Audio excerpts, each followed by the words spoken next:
नमस्कार, आपण पाहत आहात शक्ती न्यूज मराठी. बातमी अतिवृष्टी आणि महापुराची. सोलापूर जिल्ह्यात सीना नदीला महापूर. माढा तालुक्यातील लहू गावात SVRSS आणि रेस्क्यू सिटी टीमकडून बचाव कार्य. सततच्या अतिवृष्टीमुळे सोलापूर जिल्ह्यातील सीना नदीला महापूर आला आहे.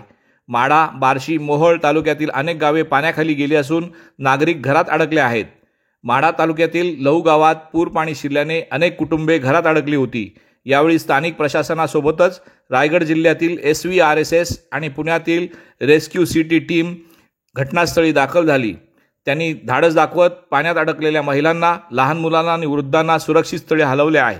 बचाव कार्यासाठी NDRFचे जवान, पोलीस, SVRSS आणि रेस्क्यू टीम स्वयंसेवक अखंड प्रयत्न करत आहेत. आत्तापर्यंत 200पेक्षा अधिक लोकांना सुरक्षित ठिकाणी स्थलांतरित करण्यात यश आले आहे. गावातील नागरिकांना जवळच्या शाळा व ग्रामपंचायत इमारतीत निवारा देण्यात आला आहे. प्रशासनाने नदीकाठच्या परिसरात राहणाऱ्या नागरिकांना सतर्क राहण्याचे आवाहन केले असून अजूनही पाण्याचा जोर कायम असल्यामुळे परिस्थिती गंभीर मानली जात आहे.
माझी चप्पल गेली का तेवढी